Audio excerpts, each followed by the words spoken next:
नमस्कार, स्वागत है आप सभी का। आप देख रहे हैं सुबह 9 बजे। मैं हूं प्रीति। आइए शुरुआत करते हैं हेडलाइंस के साथ। देश में असहिष्णुता के लिए कोई जगह नहीं। कोच्चि में केएस राजामौनी मेमोरियल लेक्चर में बोले राष्ट्रपति। विश्वविद्यालयों में तर्क संगत बहस पर दिया जोर। पंजाब सरकार पर सुप्रीम कोर्ट सख्त, कहा बनानी होगी सतलुज यमुना लिंक नहर। पंजाब की केंद्र से मध्यस्थता की अपील।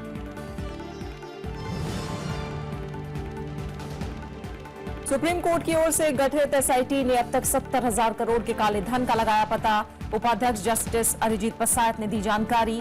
समिति अप्रैल में सौंपेगी छठी अंतरिम रिपोर्ट।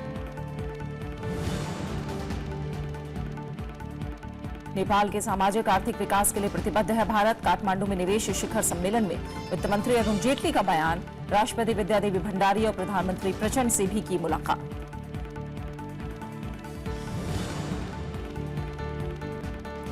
दुबई टेनिस चैंपियनशिप का सेमीफाइनल आज। पेस बोपन्ना की जोड़ी में होगी भिड़ंत। पुरुष सिंगल्स के सेमीफाइनल में पहुंचे एडी मरे।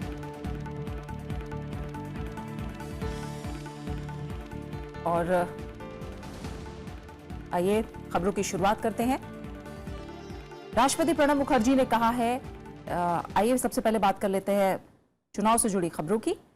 उत्तर प्रदेश में छठे दौर के लिए कल मतदान होगा। चुनाव आयोग ने इसके लिए तैयारियां पूरी कर ली हैं। प्रचार थमने के बाद अब उम्मीदवारों ने घर घर जाकर वोट मांगने का सिलसिला शुरू कर दिया है। इस दौर में 7 जिलों की कई अहम सीटों पर लोगों की अभी से निगाहें टिकी हैं। छठे दौर में करीब 2.25 करोड़ मतदाता 635 उम्मीदवारों की किस्मत का फैसला करेंगे।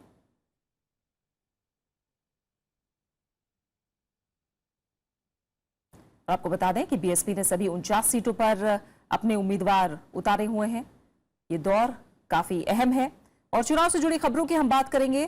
पहले हम बात करते हैं, राष्ट्रपति प्रणब मुखर्जी ने जोर दिया है, कहा है उन्होंने कि विश्वविद्यालय चर्चा की जगह है, यहां हिंसा का कोई स्थान नहीं है। कोच्चि में कल एक कार्यक्रम में उन्होंने कहा कि छात्रों और शिक्षकों को तर्कों के साथ चर्चा में हिस्सा लेना चाहिए। साथ ही विश्वविद्यालयों में रचनात्मकता और आजाद ख्यालों को बढ़ावा मिलना चाहिए। राष्ट्रपति का यह बयान दिल्ली के रामजस कॉलेज में हाल ही में हुई हिंसा के बाद आया है। राष्ट्रपति प्रणब मुखर्जी ने विश्वविद्यालयों में स्वतंत्र चिंतन की वकालत की है। उन्होंने सुझाव दिया कि कैंपस में अशांति के माहौल को बढ़ावा देने की बजाय तर्क संगत बहस की प्रवृत्ति को बढ़ाया जाए। कोच्चि में केएस राजामौनी मेमोरियल लेक्चर में राष्ट्रपति ने कहा कि भारत हमेशा से स्वतंत्र विचार, अभिव्यक्ति और भाषण का गढ़ रहा है। Free expression, which are essential to advance a nation. Can we put a record of this thinking? Pranab Mukherjee ने महिलाओं पर हमले, असहिष्णुता और समाज में गलत चलन को लेकर भी आगाह किया। उन्होंने कहा कि किसी भी असहिष्णु भारतीय के लिए देश में कोई जगह नहीं होनी चाहिए। I cannot call a society civilized society if that society does not pay respect to its women. If women are brutalized, that society can never claim to be a civilized society. It is an uncivil society. कार्यक्रम में राष्ट्रपति ने कहा कि अभिव्यक्ति की आजादी संविधान में दिया गया सबसे अहम अधिकार है। राष्ट्रपति ने देशवासियों से सांस्कृतिक विविधता और विभिन्नता को और मजबूत बनाने का प्रयास करने की अपील भी की। Bureau report, Rajya Sabha TV. इस बीच दिल्ली विश्वविद्यालय में आईएसआई के मार्च के जवाब में एबीवीपी ने कल मार्च निकाला। विरोध प्रदर्शन को देखते हुए डीयू कैंपस में भारी सुरक्षा बल तैनात है। वहीं इस मुद्दे पर राजनीतिक बयानबाजी भी जारी है। डीयू बचाओ का नारा लगाते ये हैं एबीवीपी के छात्र, जिन्होंने भारी सुरक्षा के बीच दिल्ली विश्वविद्यालय में गुरुवार को मार्च निकाला। कि दिल्ली विश्वविद्यालय में देश विरोधी नारेबाजी 21 फरवरी को की गई। पिछले साल 9 फरवरी को जेएनयू में देश विरोधी नारेबाजी वामपंथियों के द्वारा की गई थी। हमारा दिल्ली विश्वविद्यालय प्रशासन से, दिल्ली पुलिस से और केंद्र सरकार से हमें मांग करते हैं, दिल्ली सरकार से मांग करते हैं कि ऐसे देशद्रोही तत्वों के खिलाफ तुरंत कार्रवाई की जाए। इससे पहले मंगलवार को लेफ्ट छात्र संगठनों ने डीयू में मार्च निकाला था। दिल्ली विश्वविद्यालय की घटना को लेकर राजनीतिक दलों के बीच भी बयानबाजी तेज हो गई है। आपकी बात से सहमत नहीं होने वालों की मार पिटाई की जाती है, ये देश हित के खिलाफ है, ये नहीं होना चाहिए।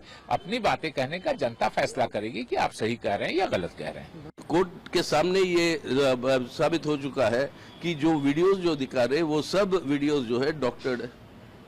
तो क्या क्या बातें कर रहे हैं? वो कौन होते हैं अपने आप को अपॉइंट कर ले कि भाई हम तय करेंगे कौन है देशभक्त कौन है देशद्रोही।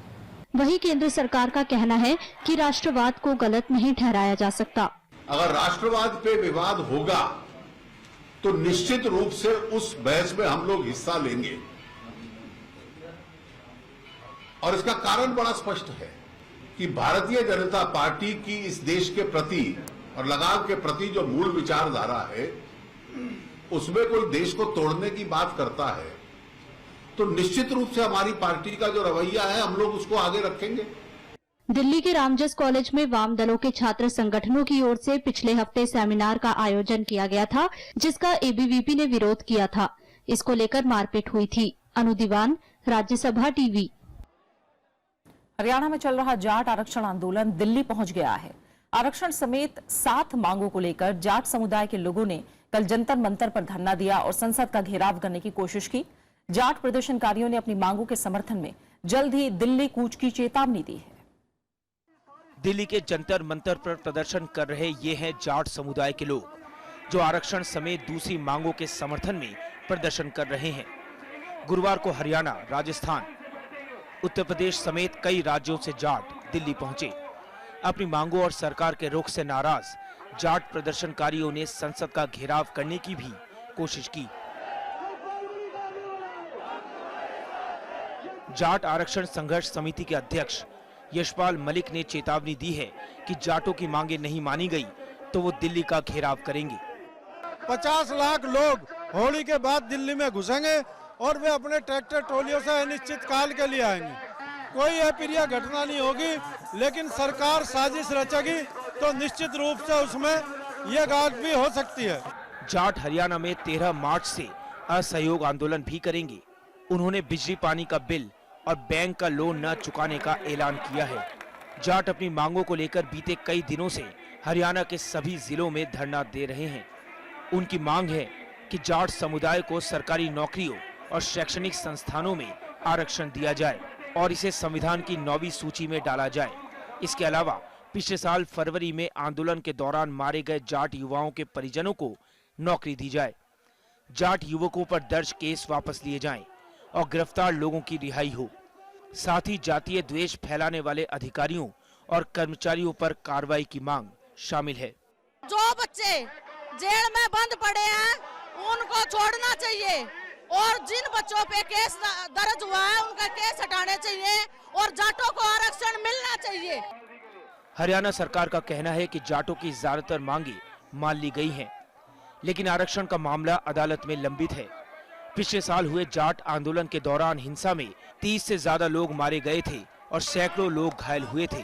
साथ ही करोड़ों रुपए की संपत्ति का नुकसान हुआ था। Pranav Goswami, Rajya Sabha TV. Supreme court ने सतलुज यमुना लिंक नहर पर कड़ा रुख अख्तियार कर लिया है। कोर्ट ने कल कहा कि पंजाब को हर हाल में नहर बनानी होगी।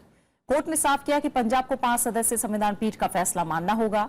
पंजाब सरकार के वकील ने कहा कि पीठ का फैसला बाध्यकारी नहीं है क्योंकि ये फैसला सलाहकारी था। उन्होंने कहा कि पंजाब का कानून अभी भी मान्य है। हरियाणा सरकार ने इसका विरोध किया और कहा है कि अगर पंजाब की बात मानी गई तो इससे संघीय ढांचा खतरे में पड़ जाएगा। पंजाब ने इस मामले में केंद्र सरकार की मध्यस्थता की मांग भी की और इस बारे में सुप्रीम कोर्ट को निर्देश देने को कहा। अगली सुनवाई 28 मार्च को होगी। काले धन का पता लगाने के लिए सुप्रीम कोर्ट की ओर से गठित विशेष जांच दल ने अब तक 70,000 करोड़ रुपए काले धन का पता लगाया है। काले धन के बारे में कटक में हुई उच्च स्तरीय बैठक के बाद विशेष जांच दल के उपाध्यक्ष जस्टिस अभिजीत पसायत ने यह जानकारी दी। उन्होंने कहा कि भविष्य में और काले धन का पता चलने की उम्मीद है। न्यायमूर्ति पसायत ने यह भी बताया कि अप्रैल के पहले हफ्ते में काले धन की जांच से संबंधित समिति सुप्रीम कोर्ट को 6ठी अंतरिम रिपोर्ट सौंपेगी। उन्होंने कहा कि एसआईटी ने पिछले 2 साल में अंतरिम रिपोर्ट के जरिए काले धन को रोकने के लिए कई सिफारिशें की हैं। इनमें से कई सिफारिशों को केंद्र ने स्वीकार कर लिया है, जबकि कुछ पर विचार चल रहा है।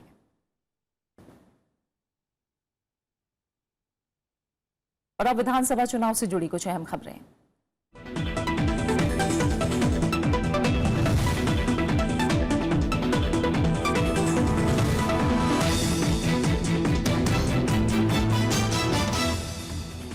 उत्तर प्रदेश में छठे दौर के लिए कल मतदान होगा। चुनाव आयोग ने इसके लिए तैयारियां पूरी कर ली हैं। कल शाम प्रचार थमने के बाद उम्मीदवार अब घर घर जाकर वोट मांग रहे हैं। इस दौर में 7 जिलों की कई अहम सीटों पर लोगों की अभी से निगाहें टिकी हैं। छठे दौर में करीब 2.25 करोड़ मतदाता 635 उम्मीदवारों की किस्मत का फैसला करेंगे। बीएसपी ने सभी 49 सीटों पर उम्मीदवार उतारे हैं। वहीं बीजेपी 45, समाजवादी पार्टी 40, आरएलडी 36 और कांग्रेस 10 सीटों पर मैदान में है। छठे दौर में 17,926 मतदान केंद्र बनाए गए हैं। इस दौर में आजमगढ़, गोरखपुर समेत 7 जिलों में मतदान होना है। पिछले चुनाव में समाजवादी पार्टी को इस इलाके में एक तरफा जीत मिली थी, लेकिन इस बार समीकरण बदले हुए हैं। उत्तर प्रदेश में छठे दौर के लिए प्रचार कल शाम 5 बजे थम गया। इससे पहले चुनाव में उतरी सभी पार्टियों के दिग्गज नेताओं ने उम्मीदवारों के पक्ष में प्रचार किया। चुनाव के आखिरी 2 चरण के लिए बीजेपी, बीएसपी, समाजवादी पार्टी और कांग्रेस ने पूर्वांचल में अपनी पूरी ताकत झोंक दी। गुरुवार को महाराजगंज और वाराणसी में कांग्रेस उपाध्यक्ष राहुल गांधी ने आरोप लगाया कि केंद्र सरकार पिछले 3 साल में युवाओं को रोजगार देने में विफल रही है। जहां भी जाओ उत्तर प्रदेश में, किसी भी डिस्ट्रिक्ट में, किसी भी शहर में, युवाओं से पूछो क्या करते हो, हाथ हिला के ऐसे कहते हैं कुछ नहीं करते हैं। बलिया में मुख्यमंत्री अखिलेश यादव ने अपनी सरकार के तमाम काम गिनाते हुए दावा किया कि प्रधानमंत्री के पास बताने के लिए कुछ भी नहीं है।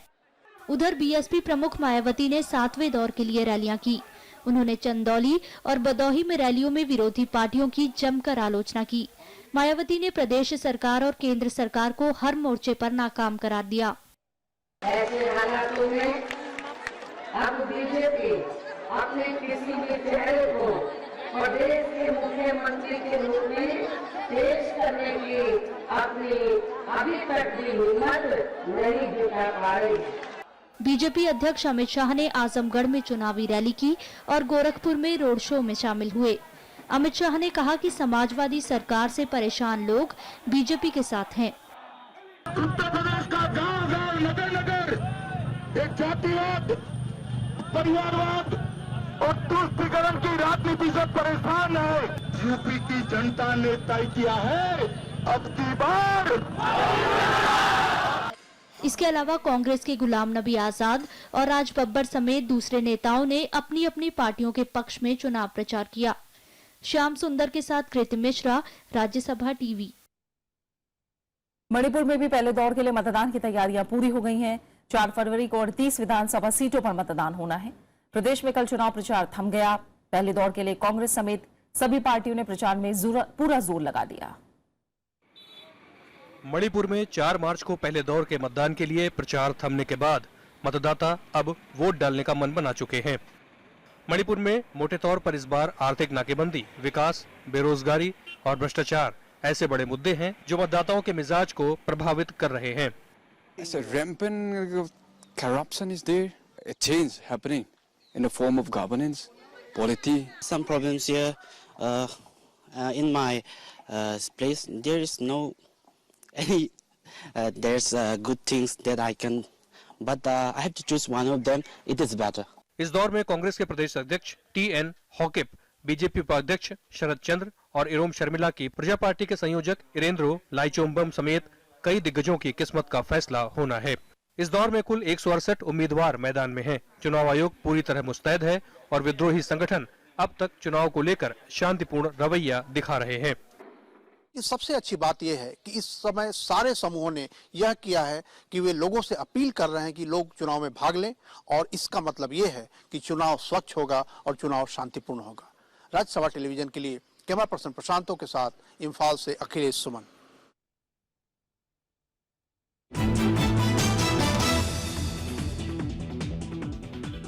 कांग्रेस ने बीएमसी में मेयर पद के लिए उम्मीदवार उतारने का फैसला किया है। मुंबई कांग्रेस अध्यक्ष संजय निरुपम ने पार्टी उम्मीदवार के समर्थन के लिए समाजवादी पार्टी और एनसीपी से संपर्क किया है। निरुपम ने बताया कि एनसीपी और समाजवादी पार्टी के नेता पार्टी के भीतर चर्चा के बाद अपना जवाब देंगे। उन्होंने ये भी कहा कि कांग्रेस उम्मीदवार का नाम 1-2 दिन में तय हो जाएगा। वहीं एनसीपी ने बीएमसी में शिवसेना और बीजेपी को समर्थन नहीं करने का फैसला किया है। पार्टी के महाराष्ट्र प्रदेश अध्यक्ष सुनील तटकरे ने कहा कि शिवसेना के पास बीजेपी सरकार से समर्थन वापस लेने का मादा नहीं है। बीएमसी चुनाव में एनसीपी के 9 पार्षद चुनकर आए हैं। शिवसेना 84 सीटों के साथ पहले स्थान पर है। बीजेपी के 82 और कांग्रेस के 31 पार्षद हैं। मेयर बनाने के लिए 114 वोटों की जरूरत है। और फिलहाल एक छोटे से ब्रेक के लिए रुक रहे हैं। आगे देखिए, नौसेना ने किया पहली एंटी शिप मिसाइल का सफल परीक्षण।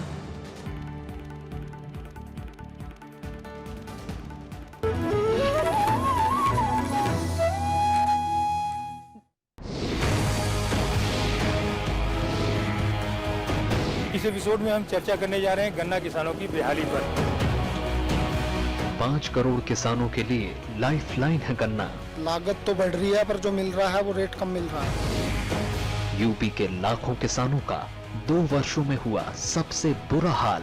2 महीने हो गए, न तो पेमेंट का पैसा मिलता और न कर्मचारी को 2 महीने से सैलरी मिली। कड़वाहट घोल रही है चीनी मिलें। घाटे की खेती, फिर भी किसानों का भारी बकाया। देखिए हमारी खास छानबीन, बेहाल गन्ना किसान, सिर्फ राज्यसभा टीवी पर।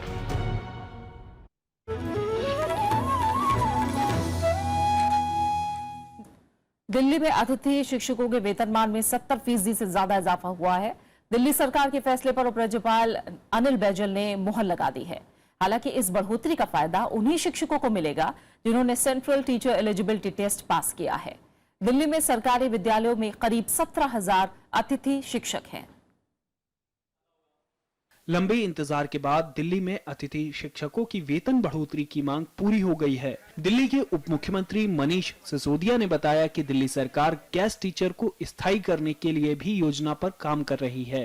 सरकार चाहती है कि वो लागू हो, लेकिन जब तक वो लागू हो उससे पहले सभी गेस्ट टीचर्स को एक डिग्निफाइड, एक सम्मानजनक जीवन जी सकें, उनको एक अच्छी तनख्वाह महीने के अंत में मिल सके, उसके लिए ये बहुत बड़ा डिसीजन है। दिल्ली सरकार ने ये फैसला पिछले साल दिसंबर में लिया था, जिसे उपराज्यपाल की मंजूरी मिल गई है।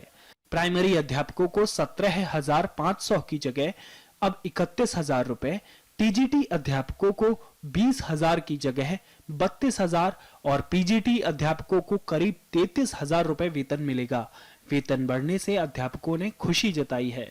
सर ये हमारे फेवर में आया है और जो है अभी हमारी जो है सैलरी इंक्रीज कर दी है। इसके लिए हमने काफी लंबे समय से संघर्ष किया था। आज जैसे सर ने बोला है और कल अगर हमें सर्कुलर या विद इन 1 वीक मिल जाता है तो हम भी थोड़े सेटिस्फाई हो जाते हैं। दिल्ली सरकार शुक्रवार को इस बारे में नोटिफिकेशन जारी करेगी, जिसके बाद से अध्यापकों को बढ़ा हुआ वेतन मिलने लगेगा। नवविक्रम सिंह, राज्यसभा टीवी। रेल मंत्री सुरेश प्रभु ने कल कई परियोजनाओं का शुभारंभ किया। इसमें माल भाड़ा संबंधी कार्य योजना, डबल स्टेक कंटेनर सेवा और रोरो सेवा शामिल है। रोरो सेवा से राष्ट्रीय राजधानी क्षेत्र दिल्ली को काफी फायदा होगा। ट्रैफिक की समस्या से निपटने के लिए भारतीय रेल की रोल ऑन रोल ऑफ यानी रोरो सेवा से एक नई उम्मीद जगी है। रोरो सेवा का शुभारंभ रेल मंत्री सुरेश प्रभु ने किया। रोरो सेवा का रूट 82 किलोमीटर का है। रोरो सेवा के तहत गुड़गांव में गढ़ी हरसारू से लदे ट्रक पटेल नगर, दिल्ली सफदरजंग, हजरत निजामुद्दीन और गाजियाबाद के रास्ते मुरादनगर तक पहुंचाए जाएंगे, जिससे दिल्ली में वायु प्रदूषण घटेगा और सड़कों पर भीड़ कम होगी।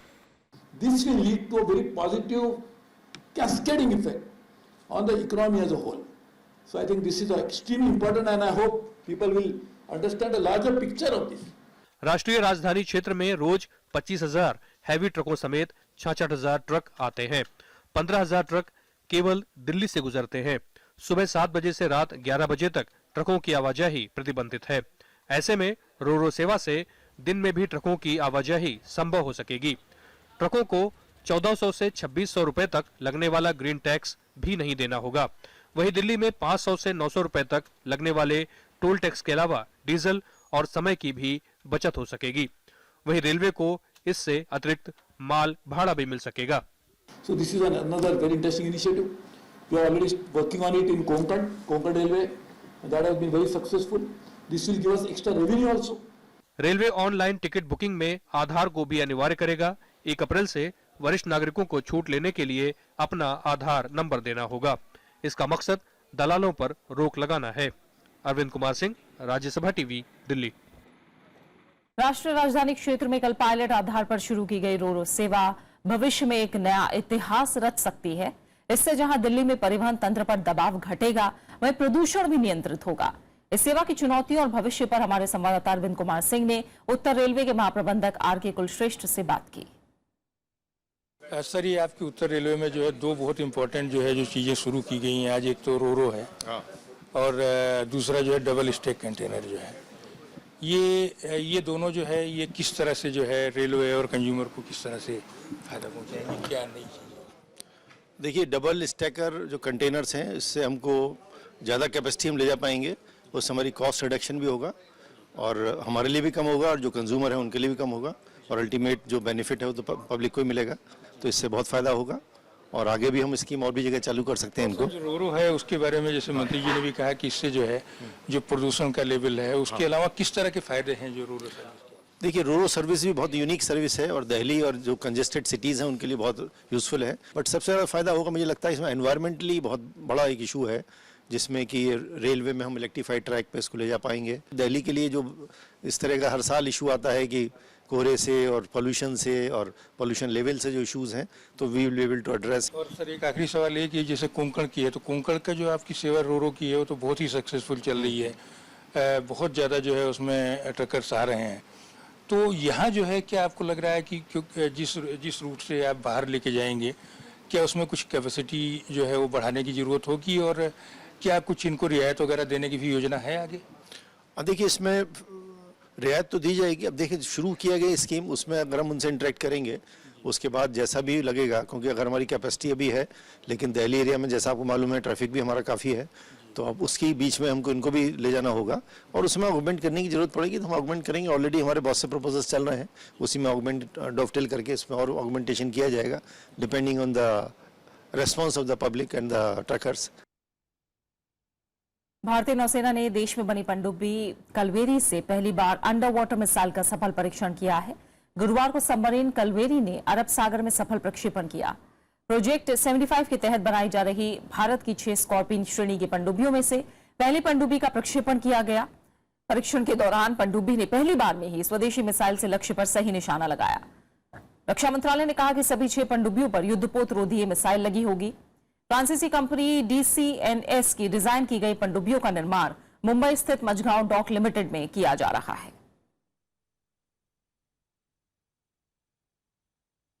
केंद्रीय वित्त मंत्री अरुण जेटली ने कहा है कि भारत अपने पड़ोसी मुल्क नेपाल में निवेश को लेकर प्रतिबद्ध है। नेपाल की राजधानी काठमांडू में 2 दिवसीय नेपाल निवेश सम्मेलन का आयोजन किया गया है। गुरुवार को सम्मेलन में अरुण जेटली ने कहा कि भारत नेपाल की वृद्धि की संभावनाओं में भागीदारी करना चाहता है। इसके लिए भारत पनबिजली, सिंचाई, शिक्षा और सड़क समेत मुख्य क्षेत्रों में निवेश करने के लिए तैयार भी है। उन्होंने ये भी कहा कि भारत नेपाल को अपने रेल नेटवर्क से जोड़ना चाहेगा। सम्मेलन में उन्होंने बताया कि जीवन की गुणवत्ता में सुधार और रोजगार पैदा करने के लिए निवेश बहुत जरूरी है। अरुण जेटली ने कहा कि भारत ने 1991 में आर्थिक उदारीकरण की नीति अपनाई थी, जिसका फायदा 26 साल बाद उच्च आर्थिक वृद्धि के रूप में मिल रहा है।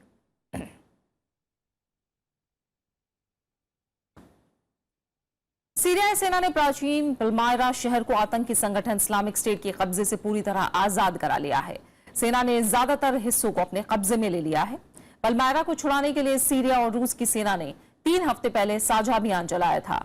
हालांकि सेना ने अभी कुछ आतंकियों के छिपे होने की आशंका जताई है। IS आतंकियों ने दिसंबर में आतंकवादियों ने यूनेस्को की सूची में शामिल शहर पर फिर से कब्जा कर लिया था। इस दौरान उन्होंने शहर के कुछ हिस्सों को तबाह कर दिया था।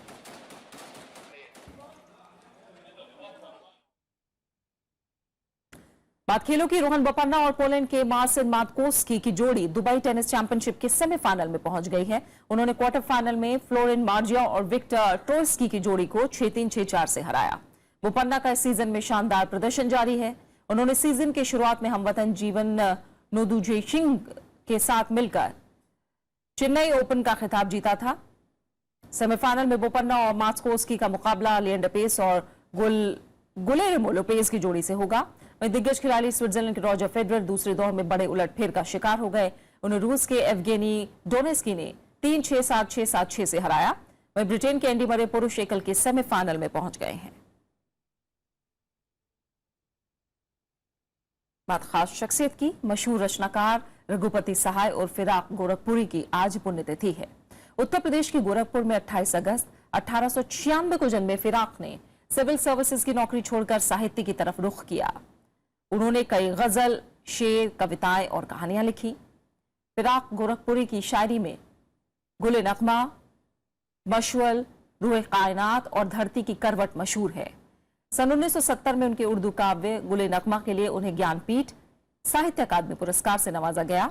उन्हें सन 1968 में साहित्य और शिक्षा के क्षेत्र में योगदान के लिए पद्म भूषण से सम्मानित किया गया था।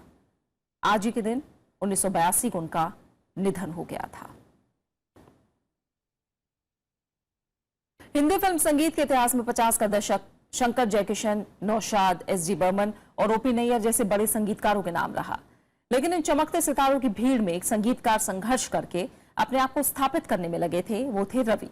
आज उनकी जयंती है। कहानी की मांग और गीत के मुताबिक धुनें तैयार करने में रविशंकर शर्मा का कोई सानी नहीं था। सबसे पहले रवि साहब पर हेमंत कुमार की नजरें इनायत हुई और उन्हें फिल्म आनंद मठ के कोरस में संगीत देने का मौका मिला। 1955 में उन्होंने अपनी पहली फिल्म अलबेली में संगीत दिया और हेमंत कुमार की आवाज का बेहतरीन इस्तेमाल किया।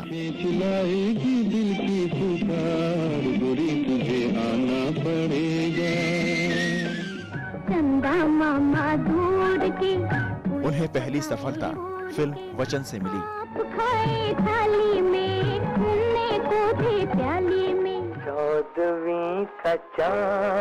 चौदहवीं का चांद टाइटल ट्रैक आज भी किसी की खूबसूरती को बयां करने वाला बेहतरीन नगमा है। जो भी हो तुम खुदा की कसम लाजवाब हो। डी.आर. चोपड़ा के साथ रवि साहब ने कई बेहतरीन नगमों को रचा और हिंदी फिल्मों को महेंद्र कपूर के रूप में एक नई आवाज दी।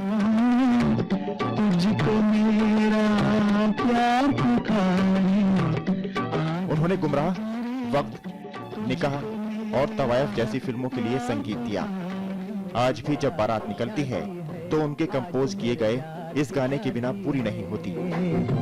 यार की शादी है, मेरे दिलदार की शादी है। रवि साहब का संगीत बेमिसाल है और आने वाले समय में भी इनका संगीत कानों में गूंजता रहेगा। लगता है जैसे सारे संसार की शादी है।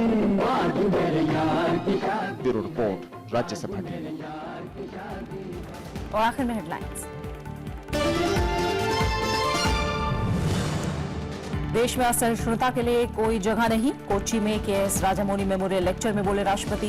विश्वविद्यालयों में तर्कसंगत बहस पर दिया जोर।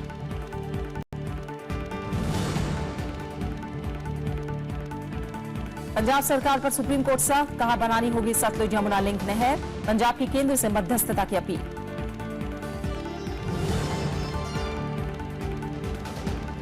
सुप्रीम कोर्ट की ओर से गठित एसआईटी ने अब तक 70,000 करोड़ के काले धन का लगाया पता। उपाध्यक्ष जस्टिस अरिजीत प्रसाद ने दी जानकारी। समिति अप्रैल में सौंपेगी छठी अंतरिम रिपोर्ट।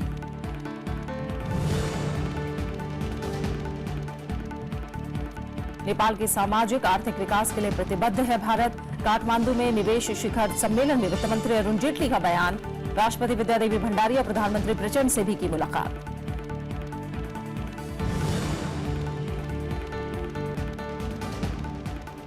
दुबई टेनिस चैंपियनशिप का सेमीफाइनल आज। पेस बोपन्ना की जोड़ी में होगी भिड़ंत। पुरुष सिंगल्स के सेमीफाइनल में पहुंचे एंडी मरे। फिलहाल इस बुलेटिन में इतना ही। आगे देखिए मैं भी भारत। नमस्कार।